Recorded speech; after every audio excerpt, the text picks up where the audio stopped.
안녕하십니까. 오랫동안 우리 문화재를 답사하고 공부하고 글을 써온 지한 노승대라고 합니다. 반갑습니다. 저의 스승님은 이제 에밀레 박물관을 세우신 조자용 박사님인데, 원래 전공은 이제 구조 공학이었었어요. 건축 그것도 이제 많이 하시고 하셨는데, 그 박사님을 통해서 이제 우리 문화재를 보는 법을 이제 많이 배웠고, 여러 사람들하고 답사 모임을 한 지도 한 30년쯤 됐습니다. 그 사이에 이제 책도 이제 여러 권을 냈고, 올해 나온 책이 이제 사찰 속 숨은 조연들, 이제 그 책입니다. 사실 뭐 사찰 이제 법당이나 건축에 대해서는 여러 전공자들이 많이 있습니다. 그렇죠. 저는 다만 이제 30년 동안 우리 문화재를 답사하고 공부한 사람이라서 그동안 제가 공부한 바를 이제 법당 중심으로, 옛말로 이제 금당이죠. 금당 중심으로 어떻게 변천되고 언제 어떻게 바뀌어 왔는지, 그거를 이제 말씀드리도록 하겠습니다. 우리나라의 이제 건축물, 법당 건축물 그러면은 일단 고려시대 것밖에 안 남아있죠. 그것도 고려시대 후기의 이제 건물들밖에 안 남아있는데 딱 5채가 남아있습니다. 그 중에서 이제 가장 이제 오래됐다고 알려져 있는 것이 이제 봉종사 극락전이죠. 봉종사 극락전은 공민왕 12년 1363년도에 옥계 지붕을 수리했다고 나와 있어요. 그러니까 한번 건축을 하면 보통 100년에서 150년 사이에 지붕을 갖다 수리하기 때문에 1200년대 이제 초반에 지어진 건물이 아니냐, 이렇게 이제 추측을 하고 가장 이제 오래된 건물로 이렇게 알려지게 된 거죠. 봉종사는 뭐 많이 알려져 있고, 엘리자베스 여왕이 왔을 때도 여기를 방문했고, 또 지금은 이제 유네스코 문화유산으로 등재가 돼 있는데, 고려시대 건축물인 극락전뿐만 아니라 조선 초기의 건축물, 대웅전하고 조선 중기의 건축물, 고금당이나 뭐 화엄강당, 만세로 이런 거 있고, 조선 또 후기의 건축물, 영산암이라고 이렇게 다 갖추고 있기 때문에 한 곳에서 이제 여러 건축물들을 볼 수 있는 이제 중요한 곳이죠. 이제 그 극락전이 이제 이렇게 이제 되어 있습니다. 원래는 대장전이었습니다. 그러니까 대장경, 장경, 경전을 보관하던 이제 곳이었기 때문에 이제 법당으로 썼던 곳은 아닌데, 후대에 이제 극락전으로 바꿔서 이제 아미타 부처님을 이제 모시고 있는 거로 이렇게 알려져 있습니다. 고려 시대의 이제 특징을 이제 다 가지고 있었기 때문에 중요하게 여겨져서 당연히 국보로 지정이 됐고요. 우리가 이제 고려 건축물하면 다 이제 알다시피 중요한 요소들, 이제 배흘림 기둥이라든가, 이런 배흘림 기둥이라든가, 주심포, 기둥 위에 이제 포장을 짜 올린다든가, 맞배 지붕, 두 선을 이렇게 마주한 것처럼 지붕을 짜 올린 구조, 맞배 지붕을 가지고 있다든가, 이런 것이 그때 대표적인 이제 고려 양식이라고 하겠습니다. 역시 고려 말의 양식이라고 이제 보여지는 거는 축대에서도 알 수 있습니다. 신라 때하고 달리 고려 후반기에 오면은 이쪽 갑석, 이 갑석 부분을 아래쪽만 살짝 이 선을 내 가지고 다듬어서 이제 올리거든요. 그리고 면석에서 이렇게 몇 단에 그냥 돌을 쌓는 방식으로 바뀌었기 때문에 역시 고려 말의 양식으로 이제 바뀐 거를 이제 알 수가 있습니다. 측면을 보면 되게 다 이렇게 돼 있죠. 맞배 지붕이라는 게. 측면은 그래서 고려 때 건축물은 옆면이 많이 나오게 돼 있습니다. 왜냐하면 비바람이 들이치면은 이제 건축 부재가 썩게 되니까 옆면이 많이 나오게 돼서 이제 또 드러나게 되니까 여기다 이제 장식적인 요소를 이제 많이 이제 꾸미게 되거든요. 그래서 여기 이제 이것저것 이제 장치를 하고 조각을 하고 하는데, 여기서 이제 고려의 양식이 보입니다. 요 보면은 요 이제 들보라고 그래요. 들보를 위에를 항아리 모양으로 다듬는 거. 요게 이제 고려 양식이거든요. 그리고 요게 이제 소설 합장, 사람 선을 이렇게 합장한 것처럼 해가지고 목재가 서로 이제 밀려나지 않게 지지하는 역할을 하는 건데, 쭉 보면 이렇게 돼 있죠. 여기도 이렇게 해서 서로 다 이제 목재끼리 서로 이제 밀려나지 않게끔 지지 역할을 하기 때문에 이걸 이제 소설 합장이라고 그러는데, 그게 이제 고려 양식의 이제 특징이기도 합니다. 그래서 요것은 이제 가장 이제 오래된 건축물로 이제 알려져 있고, 그리고 이제 안 내부를 보면 이렇게 되어 있습니다. 극락전 내부인데, 위에는 물론 이제 연동 천장이죠. 고려 때 건축물은 안에 석가래가 다 드러나는 양식. 그래서 들어가면 일단 법당이 시원하죠. 천장이 막혀 있질 않고 석가래를 다 볼 수가 있기 때문에 시원한 이제 그 느낌을 줍니다. 그리고 불단은 보면은 4개의 기둥을 세우고 그 뒤에 이제 닷집을 언제 만들어서 얹은 양식인데, 요게 이제 고려 시대 때의 양식입니다. 그러니까 조선 시대 때는 이제 약간 달라지는데, 4개의 기둥을 세우고 닷집을 세우는데, 요 앞쪽은 이제 새로 만들어서 부착한 거예요. 그러니까 원래 요 뒷부분까지만 요 폭이 원래 요 부처님을 모신 단이 되겠습니다. 옆으로 이제 기둥이 있어가지고 뒤로 물론 이제 통하게 되어 있습니다. 그래서 원래 이제 대장전이었고 나중에 부처님을 모셨기 때문에 원래 이제 부처님 앉은 수미단이 제자리인지 아닌지는 확실히 모르겠죠. 그래서 요거는 후대에 약간 이제 변화가 이제 됐으리라고 이제 보고 있는 거거든요. 천장을 보면 이제 이렇습니다. 전부 다 가구가 이제 드러나고 들보와 도리 이런 것들이 전부 다 한눈에 이제 보이는 이제 느낌을 이제 주고 있습니다. 외부에서 보면은 요 이제 화반이라고 부르죠. 이제 부재와 부재 사이를 갖다가 연결하게 받침대를 이렇게 만드는데, 요게 이제 요게 연꽃이에요, 연꽃. 연꽃 모양으로 이렇게 다듬고 여기에 이제 도리를 받고 위에 이제 부재를 받게끔 만들어 놨는데, 요것이 이제 연꽃 모양으로 다듬어서 이렇게 하는 것이 고려 때 이제 보였던 양식인데, 요 극락전에 요게 이제 나타나 있습니다. 그 다음에 이제 알려져 있는 것이 이제 우리가 알고 있는 수덕사 대웅전입니다. 연도가 확실히 나와 있죠. 1308년. 1308년에 이제 만들어진 법당이다. 이렇게 이제 알려져 있고, 수덕사 대웅전 건물은 특히 이제 측면이 아름다워가지고 많이 이제 사람들이 사진을 찍으러 오고 감상을 하러 옵니다. 여기서 보면은 그때 쓰는 이제 그 양식들이 이제 다 나와 있어요. 이게 배흘림 기둥이죠. 배흘림 기둥이 이렇게 되어 있고, 요거는 민흘림 기둥입니다. 민흘림은 이제 위에가 좁고 밑으로 갈수록 넓어지는 양식이 민흘림이거든요. 그러니까 사각 기둥이든 원 기둥이든 이제 다 민흘림을 할 수가 있고, 배흘림은 뭐 우리가 학교에서 배웠던 대로 기둥의 밑에서부터 3분의 1 정도가 가장 두껍고 양쪽으로 내려가면서 이제 가늘어지는 이런 구조물을 갖다가 이제 보통 배흘림 기둥이라고 그러죠. 아까 말씀드렸던 대로 요게 이제 들보잖아요. 들보가 이렇게 이제 항아리 모양으로, 항아리 대들보죠. 이렇게.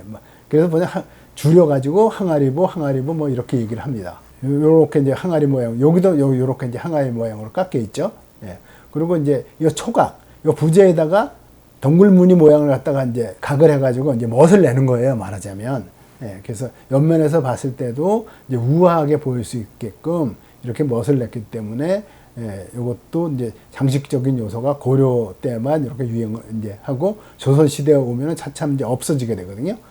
그리고 여기 아까 말씀드렸던 이제 소술 합장이 이렇게 있고, 요거는 이제 우미랑 그래, 속꼬리 모양이라고 그래서, 이제 이렇게 이제 역시 이제 부재가 서로 이제 밀려나지 않게끔 이제 받쳐주는 역할을 하는 거거든요. 그래서 요 우미랑이 이제 이렇게 있습니다. 그리고 요거 주두나, 또 이제 소로, 작은 요 소로, 이런 것들이 보면은 사발의 군 모양으로 되어 있어요. 밑에 부분이 사발의 군 모양으로 되어 있어서 요거를 보고서도 이제 고려 때 건물이다 아니다 이렇게 이제 판단을 할 수가 있거든요. 요거 주두나 이제 이런 소로들이 다 사발의 군 모양으로 이제 깎여져 있죠.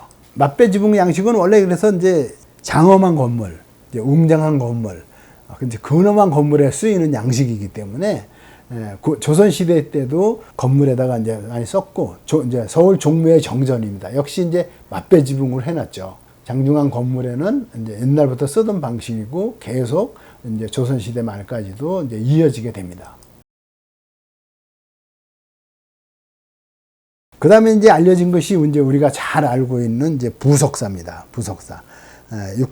676년에 의상대사가 이제 창건한 절이죠. 무량수전이 워낙 유명하지만 사실 부석사는 의상대사가 와서 창건할 때부터 많은 역사와 전설 이런 것들이 켜켜이 쌓여 있는 곳이기 때문에 입구에서부터 들어가면서 무량수전에 올라갈 때까지의 그 여정 자체가 굉장히 이제 깊고 또 그런 한 걸음 걸어가면서 그런 것을 이제 음미할 수 있는 이제 그런 영역이거든요. 그래서 단번에 이렇게 무량수전을 본당만 갈 게 아니라 차례대로 이제 들어가면서 본다면 우선 이제 입구에서 깊숙이 안으로 보입니다. 지금 이제 일주분 만들어 놓은 데서 보면 이제 깊숙이 이제 안으로 걸어가서 이제 일직선상에 이제 놓여 있거든요. 그 왼쪽에 이제 단간지주가 보이죠. 왼쪽에 단간지주를 놓고 천천히 걷다 보면 안쪽에 처음으로 이제 건물이 하나 나타납니다. 천왕문이죠. 여기 축대를 보면 신라시대 양식입니다. 신라시대 양식은 큰 돌들을 이가 맞게 쌓고 그 틈을 갖다가 작은 돌들로 메꾸는 양식이거든요. 예, 그 보면 역시 그렇게 쌓여 있죠. 그러니까 지금은 천왕문인데 천왕문은 고려 말이나 조선 초에 이제 들어와서 많이 유행한 거고 그 전에는 아마 여기 이제 일주문이 있었다고 그러는데 일주문도 조선조에 유행한 거거든요. 그러니까 그 전에는 아마 금강문, 금강 역사가 있지 않았을까 이렇게 생각이 돼요. 왜냐하면 우리나라에서 이제 일본의 그 법당 양식이 전해졌는데 일본에 간 양식은 전부 다 금강문이 밖에 있거든요. 아마 옛날에는 금강문이 있지 않았을까 이제 이렇게 이제 생각이 됩니다. 금강문을 거쳐서 쭉 올라가면 이렇게 높은 계단이 보입니다. 예, 굉장히 이제 가파른 계단이죠. 예, 가파른 이제 계단을 이제 올라가면 거의 이제 그 중심 영역에 이제 도달하게 되거든요. 부석사 이제 올라가는 그 계단길의 석축인데 역시 신라 양식을 그대로 보여주고 있죠. 예. 큰 돌들을 될 수 있으면 이가 맞게 싸고 작은 돌을 끼워 맞추는 양식인데 여기 보면은 옛날에 그 돌을 땄던 방식의 그 흔적이 그대로 여기 남아 있습니다. 이 석축 쌓는 공사만 해도 대단한 이제 공사였거든요. 이렇게 보면은 이제 계단을 올라가면 딱 이렇게 이제 종각이 보입니다. 종각이. 그 뒤로다가 이제 살짝 그 이제 무량수정 이제 건물이 보입니다. 여기서부터는 약간 이제 방향이 이제 틀어지게 되거든요. 근데 사실 처음 그 의상대사가 여기 왔을 때 그 500명의 이교도가 있다고 그랬어요. 네. 그러면 이 500명을 이제 어떻게 이제 물리치냐 하면은 우리나라 기록에는 오히려 없습니다. 송나라 고승전에 그 자세하게 기록이 실려 있거든요. 원래 기도터에는 이제 뭐가 있어야 되느냐? 가장 중요한 것이 뭐였을까요? 우물이었죠, 우물. 그렇죠? 네. 우물이 있었고 그리고 터에서 내려다 보면 온 산야가 겹겹이 이제 겹쳐 있거든요. 예, 그것이 너무나 이제 해질녘이나 이런 데 봤을 때 온 산하를 다 품는 듯한 부석사 뒷산이 봉황산인데 그렇게 높은 산이 아니거든요. 800m 급이니까. 그런데도 불구하고 그렇게 호쾌한 광경을 보여주는 절터기 때문에 옛날부터도 기도터를 썼던 곳이죠. 그러니까는 의상대사가 와서 그 용의 도움으로 뭐 돌이 공중에 떠서 있어가지고 그 이교도들이 물러갔다 뭐 그러잖아요. 그러니까는 옛날부터 기도터로서는 이제 알려진 곳이고 유명한 곳이어서 의상대사가 결국은 이제 들어가게 된 것이 아닌가 이렇게 이제 생각이 됩니다. 일단 이제 누각 밑으로 종각 밑으로 해서 이제 위로 이제 올라가면 다시 이제 안양문이 이제 나타나게 되는데 이 종각 밑으로 이렇게 해서 올라와서 이 계단을 올라오면은 안양문이 되는데 이 종각을 옆에서 보면 이렇게 생겼습니다. 예. 우리가 정면에서 봤을 땐 팔짝 지붕이었죠. 그렇죠? 하지만 이렇게 옆에서 보면은 여기는 맞배 지붕입니다. 건물 구조를 옆에서 보면 좀 이상하죠. 선조들이 생각할 때는 여기서 올라오면서 여기도 이제 그 팔짝이 되면 너무 시야가 가리는 거예요. 예. 이제 눈앞이 막힌 것처럼. 그러니까 이쪽은 팔짝으로 해서 지붕선을 다 살리고 이쪽으로 오면서는 시야가 다 터지게끔 하기 위해서 여기는 맞배로다가 이제 마감을 한 거거든요. 이제 어느 정도 그 선조들이 그 하나하나 세심하게 이제 신경을 썼는지를 알 수가 있죠. 예. 그리고 이제 종각을 올라오면 바로 이제 이렇게 안양문 이렇게 보입니다. 부석사 안양문 이렇게 써 있고 여기서 이제 올라가면 밥도 살짝 이제 석등이 보이게 돼 있죠. 예. 그래서 누각을 올라가면 이제 무량수전이 이렇게 이제 나타납니다. 예. 앞에 석등이 있고 그리고 특이한 건물이죠. 1376년에 다시 고쳐 지었다 이렇게 되어 있거든요. 그러니까 그 이전에도 물론 건물이 있었죠. 그 이전에 건물이 있었던 건 어떻게 알 수 있냐? 이 석축을 보면 알 수가 있죠. 이게 신라 양식의 석축이고 신라 시대의 계단이거든요. 양식 자체가. 그러니까 면석으로 처리를 했고 갑석이 약간 나왔고 계단은 사선으로 처리했고 지대석은 이제 수평으로 놓여 있는 구조거든요. 이것이 이제 그대로 이제 불국사에도 이제 옮겨가서 대웅전이나 뭐 극락전이나 이런데 요 양식을 그대로 씁니다. 대신 이제 요 사이사이에 이제 기둥이 이제 만들어지게 되죠. 신라 시대 이제 양식을 이제 보여주고 있기 때문에 그때도 있었고 요 고려 때 다시 지으면서도 그 터 위에다 졌다는 걸 알 수가 있는 거죠. 예. 그때 이제 대신 맞배로 안 짓고 팔짝 지붕으로 신 거죠. 예. 팔짝 지붕으로 졌는데 여기는 모든 건축 양식을 이제 볼 수 있게끔 지어놨거든요. 부석사 무량수조는 이제 이렇게 이제 한쪽 면을 보면 이렇게 되어 있습니다. 그러니까 우리가 알고 있는 이제 배흘림 기둥에 주심포 양식 그대로 다 가지고 있고 큰 건물일수록 요게 이제 중요하거든요. 귀소숨, 그러니까 귀기둥이 제일 높습니다. 그러니까 귀퉁이 기둥이 제일 이제 높게 되어 있어요. 어떻게 알 수 있냐? 요 사이하고 점점 요 사이가 넓어지죠. 요 사각으로 된 요건 똑같잖아요. 똑같은데 요 위에 넓이는 점점 넓어지거든요. 위로 갈수록. 그죠? 그래서 귀에 있는 기둥이 가장 높다. 요 귀소섬이라고 합니다. 그리고 요 기둥 자체도 조금씩은 안쪽으로 기울어져 있습니다. 예. 밀려나지 않게끔 바깥으로 쓰러지지 않게끔 이제 구조를 짜는 거죠. 그러고서는 그 위에다 이제 지붕을 이제 설치하게 되는데 요거를 안솔림이라고 합니다. 그러니까는 고려시대 건축물의 귀소슴과 안솔림을 요 무량수전에서 잘 볼 수가 있는 거예요. 그리고 이제 지붕을 이제 설치하게 되는데 한옥의 구조는 무게 중심이 지붕에 있습니다. 우리가 다 알다시피 한옥은 못을 안 쓰잖아요. 전부 짜 맞추는 양식인데 이걸 흔들리지 않게 하려면 지붕에 그 무게를 줘가지고 누르는 구조로 되어 있는 겁니다. 예. 그래서 지붕의 무게가 보통 그럼 얼마나 될까? 이렇게 보면은 3.3 입반미터당, 그러니까 보통 이제 한 평당 2.5톤 정도가 올라갑니다. 그러니까 30평 한옥이다 그러면 80톤 정도의 무게가 올라갑니다. 예. 그거를 지붕을 이제 누르는 거예요. 그러면서 안정을 취하게끔 만들어진 게 한옥의 이제 특징이거든요. 지붕선을 수평으로 하면 맨 가에 있는 것이 쓰러질 염려가 있는 거예요. 그러니까 추녀를 올릴 수밖에 없는 거죠, 사실은. 그래서 추녀가 자동으로 이제 올라가게 되고 그러면서 이제 쓰러지는 걸 이제 방지하게 되는 건데 한옥의 구조는 지붕의 구조를 따라서 이름이 이제 달라지거든요. 기와를 얹으면 기와, 또 초가집, 뭐 이런 식으로 너와집은 나무를 잘라서 얹는 거죠. 또 이제 굴핏집, 나무 껍질로 하는 거죠. 그리고 청석집이라고 그래서 전파남, 돌 얇은 걸 겹겹이 쌓아서 지붕을 하는 양식. 이렇게 지붕 재료에 따라서 이름을 달려하는데 가장 이제 무겁게 씌워지는 것이 역시 이제 기와집인 거죠. 그러니까 한옥집은 무조건 비가 일주일씩 계속 왔다. 이러면 사실은 비가 새는 구조죠. 비가 안 셀 수가 없는 거죠.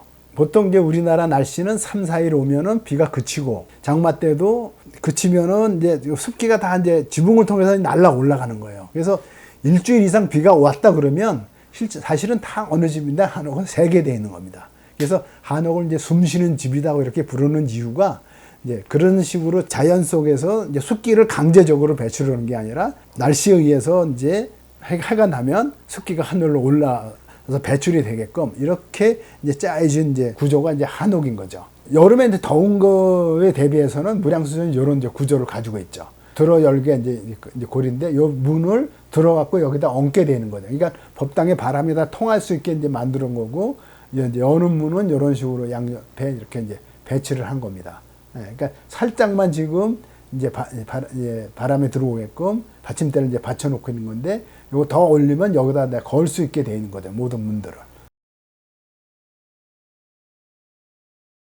아까 이제 말씀드렸던 대로 기도토에는 가장 중요한 것이 물이거든요. 그러니까 500명의 이교도가 물이 있었기 때문에 기도토가 됐던 거죠. 근데 이 무량수전 뒤에 보면은 전부 안반으로 되어 있거든요. 안반으로 뺑 둘러쳐져 있고 계곡도 없잖아요. 어디 물 날 데가 없을 것 같은데도 옛날서부터 이 물이 나서 이 기도터가 된 건데 우물의 이름이 식사용정입니다. 식사용정. 먹을 식자, 모래사자, 용용자, 우물정자를 쓰거든요. 네. 의상대사가 그 식사용종 위에 모래 언덕이 있었는데 그 모래는 그 서라벌에 그 스님을 보내가지고 모래를 갖다가 갖고 와가지고서 그 용의 먹이로 삼았다 이런 기록이 있어요. 그래서 우물의 이름이 식사용종인데 요게 종부서 뒤에 있거든요. 예. 아직 이물을 지금 쓰지는 않지만 옛날엔 이물로다가 다 절에서 쓰는 식수나 용도의 물을 썼던 거고 또 하나 선묘정이라는 이제 우물도 있었어요. 예. 의상스님이 살았을 때 하늘에 선녀가 내려와서 물을 길어가지고 아침 저녁으로 공양했던 그런 기록이 있는데 지금 선묘정으로 알려진 데가 이제 두 군데예요. 예, 두 군데인데 요건 지장전 뒤쪽이고 요건 지장전 앞에 거 개울 쪽인데 어느 곳이 딱히 선묘정인지 잘 살고 계신 스님들도 몰라요. 어쨌든 근데 두 개의 우물이 지금도 남아 있거든요. 계곡도 없는 산비탈인데 계속 물이 나고 있으니까 그래서 옛날부터 이제 중요한 기도터로 이렇게 이제 이어져 이제 내려오게 된 거죠. 이런 양식들, 이 배울림이나 이런 건, 민울림이나 이런 건 언제부터 쓴 것일까? 언제부터 이렇게 썼을까? 이게 보니까 화순 쌍봉사 철감선사 탑에 이 배울림 기둥 양식이 나와 있는 거예요. 그러니까는 요게 보면은 이렇게 배울림 기둥으로 돼 있는 거예요. 그래서 이거는 그러면 신라 시대 때도 이미 배울림 기둥을 썼었고 이때 고려 시대까지 이어져 내려왔다. 이제 이렇게 이제 얘기를 하게 된 거죠. 요거는 이제 익산 미륵사지인데 요거는 이제 사각 기둥이지만 민울림 양식이죠. 위에는 좁고 밑에는 넓은 거죠. 그러니까 탑을 만들면서도 요 이제 양식을 썼기 때문에 민울림 기둥은 삼국시대부터 썼다는 걸 알 수가 있고 요거는 이제 의성 탑리 5층 석탑인데 역시 민울림 기둥을 이제 쓰고 있는 거를 이제 알 수가 있습니다. 그러면 도대체 옛날에는 그 부처님을 어디다 모셨을까? 법당에 앉히면 진리의 중심에 있고 중생들을 이끄는 그 가장 중요한 부처님이기 때문에 당연히 법당 중심에 있죠. 법당 중심에 이제 부처님을 앉혔습니다. 그러니까 지금하고는 좀 다른 거죠. 이것이 합천 영암산이 주법당이거든요. 이게 부처님 모셨던 자리예요. 대신 이제 기둥이 많죠. 기둥이 굉장히 많습니다. 기둥자리가. 왜냐하면 이때는 아직 건축술이 이렇게 많이 발전을 안 했어요. 그러니까 중간에 이제 법당 안에 내부 기둥이 많은 거예요. 그래서 법당 안에 내부 기둥이 이렇게 많이 설치가 됐고, 그 다음에 부처님은 정 가운데. 우리 경전에 그렇게 나오죠. 우요삼잡, 편단우견, 우술착지, 합장공경. 이렇게 나오잖아요. 그렇죠? 부처님을 중심으로 오른쪽으로 세 번을 돌고, 오른쪽 어깨를 드러내고, 또 오른쪽 어깨를 땅에 대고 합장 공경한다. 이렇게 돼 있거든요. 그러니까는 당연히 부처님은 이렇게 가운데 모셔놓고 돌 수 있게끔 만들어진 거예요. 이것은 이제 조선시대까지도 계속 이어지는 거예요. 요거는 이제 또 영암사지의 남서쪽에 있는 작은 법당인데, 거기를 내려다 보면은 법당 부처님이 약간 뒤로 물러났죠. 법당의 자리가. 그래서 요거는 그러면은 고려시대 때에 법당 부처님이 약간 뒤로 물러났을 때에 진 것이다. 이렇게 이제 알 수가 있는 거죠.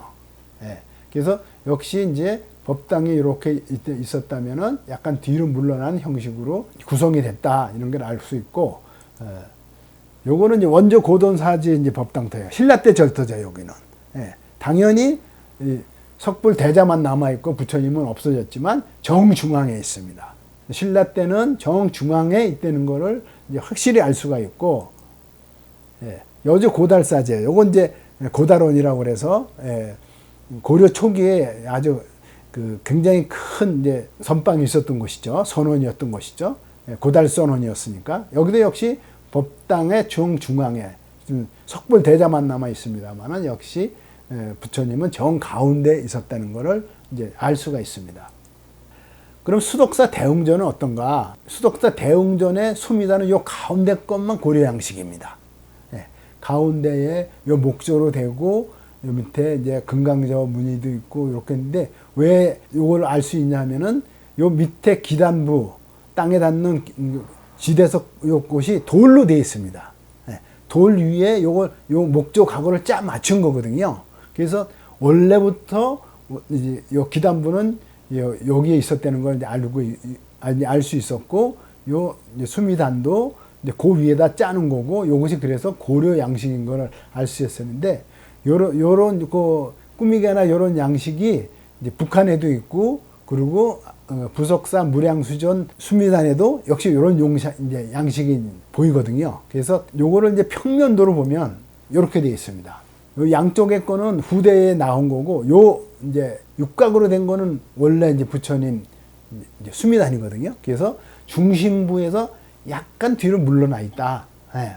그러니까 예배 공간이 너무 이제 협소하다 보니까 중간에서부터 약간 뒤로 이제 신라 후대에 오면 물러났다는 거를 이제 확실히 이제 알고 있는 거죠. 예. 그러니까 수덕사 대원정 천장도 역시 다 연동 천장이죠. 그러니까는 최완수 선생님이 여기 표현하기를 왕대나무 숲에 들어간 것처럼 시원하다. 예. 이렇게 표현을 하셨는데, 천장이 워낙 고가 높으니까 시원하죠. 그리고 여름에는 지붕 위에 올라간 흙의 무게가 워낙 많기 때문에 열이 이제 다시 이 아래층으로 내려오질 않거든요. 그러니까 당연히 이제 시원하게 이제 느껴집니다. 영주 이제 부석사 무량수장 천장도 역시 다 연등 천장입니다. 이런 식으로 이제 꾸미개가 되어 있고, 여기는 우리가 알다시피 정면에서 이제 바라보면은 기다란 건물이지만 안으로 들어가면은 부처님이 서쪽에서 동쪽으로 향해서 앉아 있죠. 또 그래서 서방정도 극락세계의 부처님이기 때문에 서쪽에서 동쪽을 바라보는 거로. 그리고 안에 이제 내부 이제 고주가 쭉 있기 때문에, 예, 그래서 예경하기에도 이제 오히려 이제 편하고 그런 식으로 이제 구조를 짜서 이쪽 북향에 앉히질 않고 서쪽에 앉으셔서 동쪽을 바라보는 이제 모양으로다가 이제 구조를 이제 짜게 된 겁니다. 그럼 이제 조선시대 넘으면 어떻게 됐냐? 조선시대 넘어서 오는 건물이 별로 없죠. 그래서 조선시대 초기의 건물들이 거의가 이제 국보나 보물인데, 요거는 조선시대 초기 건물 중에서도 고려 양식을 많이 가지고 있고, 또 임진왜란에도 타지 않았고, 그래서 요건 이제 당연히 국보로 지정이 되어 있습니다. 배울림 양식이라든가 맛배 지붕이라는 거 다 이제 가지고 있죠. 옆면에서 보면은 이제 많이 이제 간략화가 됐죠. 초각도 조금 보이기는 하지만 그렇게 이제 아주 섬세하거나 이제 그러지는 않고, 여기 소술 합장도 아직은 이제 나타나 있습니다.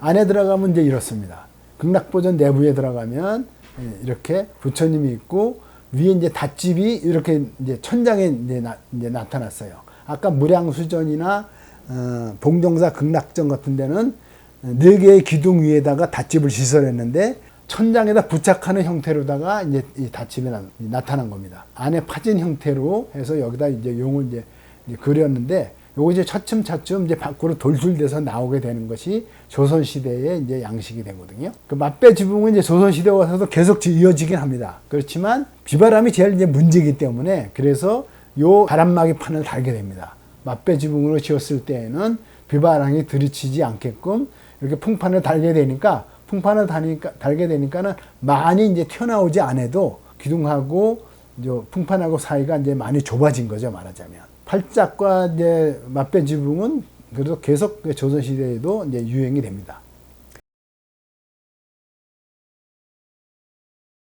임진왜란이 터지고 난 다음에 거의 모든 건물들이 다 불에 탔습니다. 예, 불에 타고 남아난 건물들이 없다시피 했습니다. 예, 그래서 특히 이제 전라도 같은 경우에는 1597년 이제 정유재란 때 일본군이 들어가면서 거의 다 탔죠. 거의 다 타고 그 남아 있는 건물들이 몇 개 없는데, 그 이후에 이제 그 승군들의 활약이나 이런 것을 참작해서 정부에서도 많이 지원을 해서 이제 대웅전 이제 법당들을 다 이제 짓게 됩니다.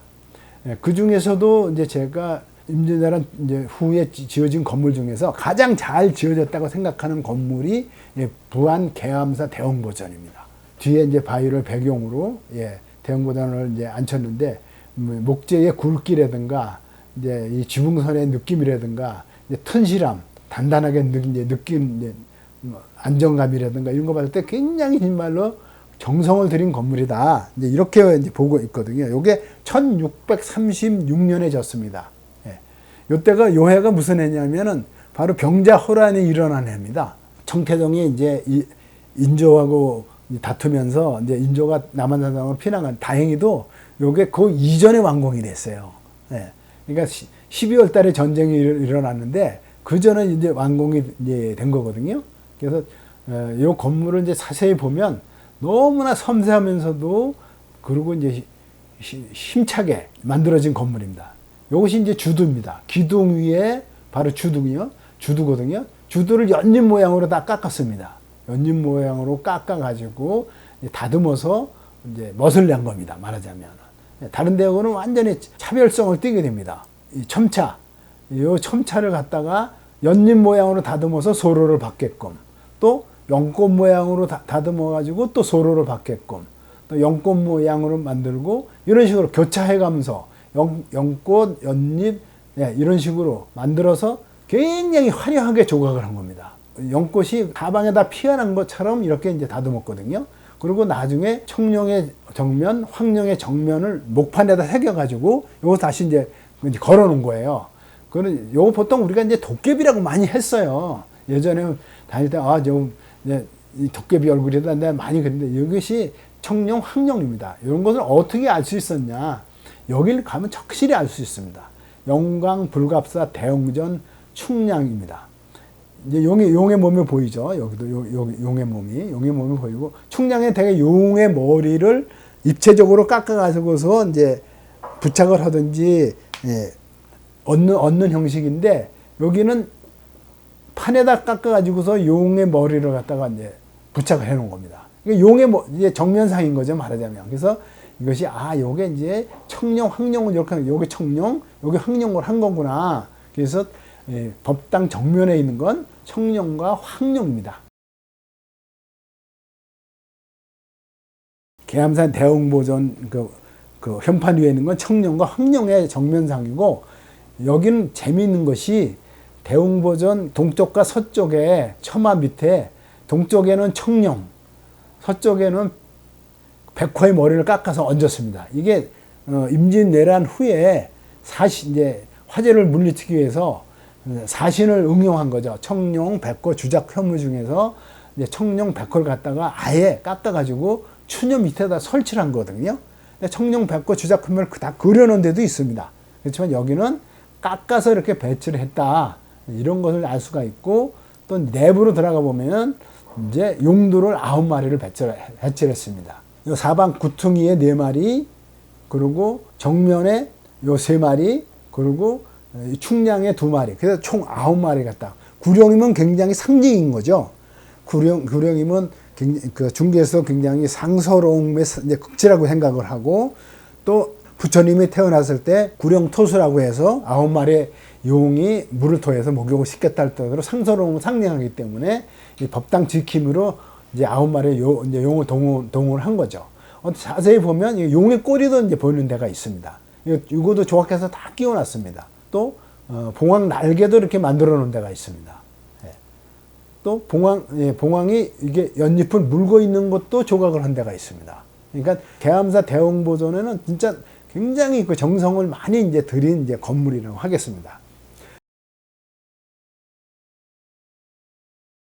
그럼 임진왜란 후에 가장 장중한 건물은 어디냐 꼽으면 당연히 이제 구례 화엄사 각항전을 꼽습니다. 뭐 화엄사도 다 탔죠, 임진왜란 때. 그런데 1636년에 대웅전 이런 이제 부속 건물들은 그 벽암 각성스님이 다 이제 복원을 했어요. 근데 이 건물은 워낙에 큰 건물이어가지고 복원을 못했던 거죠. 그래서 원래 3층 건물이었고 벽면을 돌아가면서 10,000개가 넘는 화엄경을 돌판에다 깎아가지고 부착을 해서 꾸며져 있다고 그러는데, 다 타버리고 난 다음에 복원을 엄두를 못 낸 거죠. 근데 각성 스님이 제자인 계파 스님한테 임무를 주게 되고, 계파 스님이 결국은 이제 이것을 이제 중창하게 되고, 이제 중창하게 된 그런 전설이나 뭐 이야기들은 뭐 많이들 들으셨을 거예요. 그래서 어쨌든 숙종이 이거를 이제 마음을 내 가지고 복원을 하게 됐고, 1699년에 중건을 시작해서 1702년에 이제 완공을 했습니다. 이름은 숙종이 지었습니다. 각황전이라고. 깨달음의 황제를 모신 정각, 그게 부처님을 모신 집이다 이런 뜻이죠. 예, 가끔씩은 황제, 임금님을 깨우친 뭐 정각이다 뭐 그러는데 우리나라에서는 황제를 칭하지는 않았으니까 아마 깨우침에 이제 황제를 모신 집이다 하는 것이 이제 맞는 의미일 겁니다. 이 건물도 사실 이제 신라 시대 때부터 있던 건물이죠. 그 보면은 그걸 뭐로 알 수 있냐면 이 축대 기단보 역시 갑석을 한 단 꺾은 갑석 뚜껑돌이고 기둥이 있고 여기 요 밑에 지대석도 역시 한 단 꺾은 지대석 계단도 역시 사선으로 내려오고 예 옆에 이제 삼각형으로 만들어진 구조. 여기 이제 신라 시대 이제 양식이기 때문에 역시 신라 때도 이 건물이 있었다는 걸 이제 알 수가 있는 거죠. 그래서 이 각항전 건물은 동참한 인원만 해도 엄청나게 많았어요. 총 인원수가 5,000명이 넘더라고요. 연 인원이. 예, 그 정도로 이제 많은 인원이 참여해서 이제 만들었는데 모두 이제 48칸이죠. 그러니까 굉장히 큰 건물이죠. 그리고 부처님도 이 각항전은 거의 이제 중심부에 모셔져 있어요. 앞뒤에 공간이 굉장히 이제 넓게 되어 있는데 나무는 이제 백두산 나무를 갖다가 썼다가 이제 이렇게 이제 알려져 있거든요. 예, 그래서 현재까지 남아 있는 그 중층 누각이 여러 군데가 있어요. 예, 통층으로 되어 있는 곳이 법주사 이제 대웅보존도 있고 이제 부연 무량사에도 있고 여러 군데 있는데 이제 이 각항전만큼 크고 우람하고 장중한 건물은 건물이 유일하죠. 예. 이제 안에 들어가 보면 이렇게 이제 부처님이 모셔져 있습니다. 예. 가운데가 석가모니 부처님이에요. 예. 그리고 이제 여기는 아미타 부처님, 여기는 다보 부처님인데 원래 각항전이고 여기가 화엄도량이잖아요. 옛날서부터 화엄하니까 의상대사가 화엄 14료를 만들기도 했고 그 이전에 영기조사 때도 화엄경을 만들었다고 기록이 있기 때문에 화엄사찰인데 당연히 비로자나부를 모셨어야 되는데 석가모니부를 모셨어요. 이게 왜냐하면 1636년에 대웅전을 복원하면서 여기가 이제 화엄사고 화엄도량이니까 대웅전에 비로자나부 부처님을 모셨어요.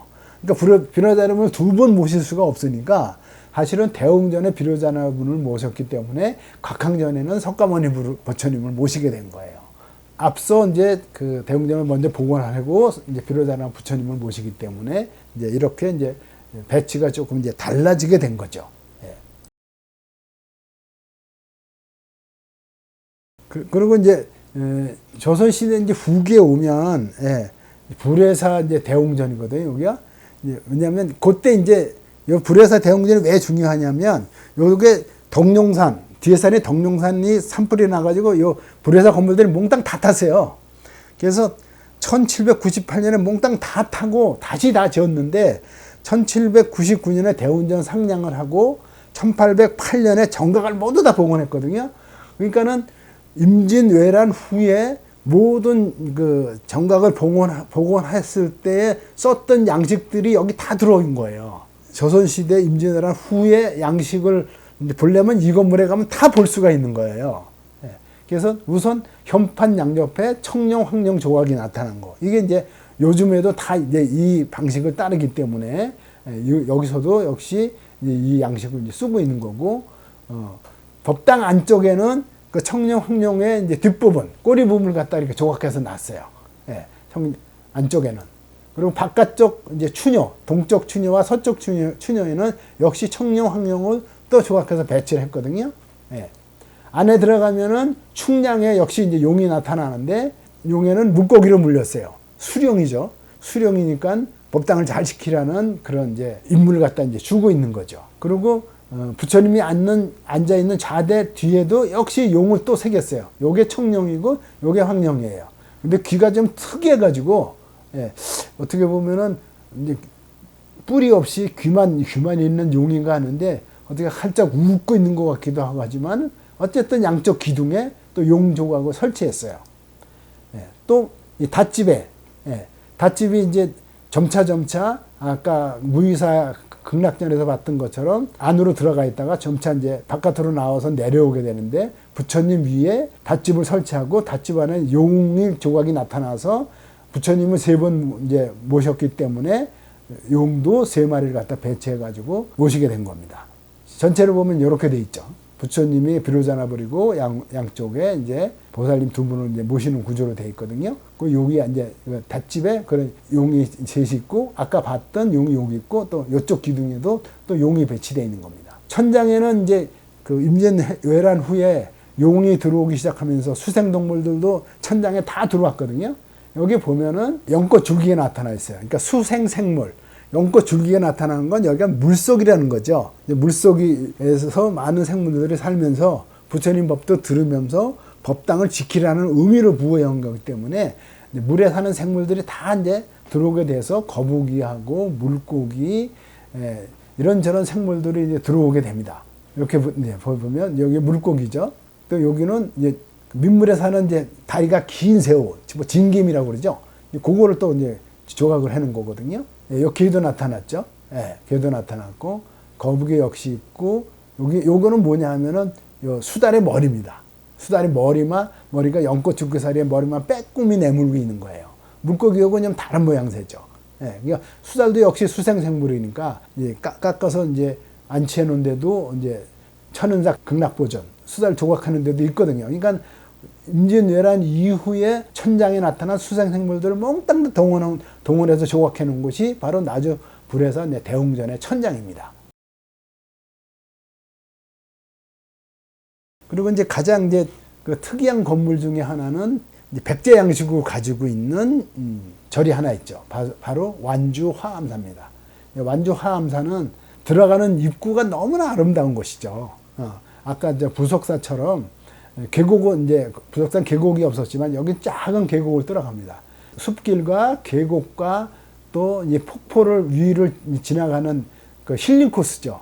사실은 여기를 이제 절을 가면서 길 한 1.5km 될까요? 그 정도 거리인데 여기 가면서 저절로 이제 마음이 다 정화가 되는 그런 코스예요. 이런 계곡도 이제 중간에 이제 나타납니다. 이 아름다운 계곡을 이제 지나서 폭포를 지나서 올라가면 이렇게 작은 다리를 건너면 여기 바로 이제 이쪽에 그 화엄사가 나타나고 여기 화엄사 석축이 이제 이렇게 보이는 겁니다. 여기 위에서 이렇게 내려다보면 이제 이렇게 돼 있죠. 중정식 이제 건축이라고 그러죠. 가운데 뜰이 있고 사방이 다 이제 막혀 있는 구조로 되어 있는데 요것이 이제 극락전입니다. 요거는 이제 우하루고 이렇게 보면 극락전입니다. 요게 이제 가장 이제 중요한 건물이어서 지금 이제 국보로다가 이제 승격이 됐습니다. 안에는 이렇게 되어 있습니다. 이게 1603년에 이걸 다시 이제 지었어요. 굉장히 빨리 진 편이죠. 1605년에 지었어요. 그러니까 임진왜란 끝난 지 불과 몇 년 사이에 이걸 지었는데 특이하게 여기는 닷집을 한 천장에 매달지 않고 옛날 방식 4개 기둥을 세워서 그 위에 닷집을 시설하는 양식을 취해가지고서 이 부처님을 모셨거든요. 이 바깥의 양식, 이것이 바로 이제 하항식 구조라고 그러거든요. 하항식 구조. 이게 무슨 구조냐면 석가래를 더 바깥으로 멀리 내기 위해서 요 하항식 구조, 부재를 얻는 구조예요. 그렇지 않으면은 여기가 이제 공포니까 여기에다가 이제 바로 석가래 얹으면 이렇게 많이 못 내죠. 근데 여기에다 다시 이 하항식 구조를 얹고 이것을 얹음으로써 석가래를 더 낼 수 있는 구조. 이게 원래 더운 지방에서 하는 구조라고 그러거든요. 이게 아마 백제 양식일 것이다. 이렇게 이제 알려져 있는 거거든요. 그러니까는 뒷면은 이렇게 돼 있어요. 그러니까 이렇게 뾰족하게 이제 처리를 해서 석가래를 받는 양식인데 이게 왜 중요하냐면 이 양식이 일본으로 가서 일본의 이제 법룡사 금당이나 오중탑에 다 양식이 남아 있는데 이제 일본인 학자들은 이게 이제 중국에서 건너온 거다 막 이렇게 주장을 했었던 거거든요. 근데 그 불교는 분명히 백제에서 건너간 건데 그래서 우리나라에 그런 건물이 없는 줄 알았는데 여기서 이제 발견이 된 거죠. 뒷면은 이렇게 처리를 했지만 앞면은 이제 다른 식으로 처리를 했어요. 이런 식으로 처리를 했어요.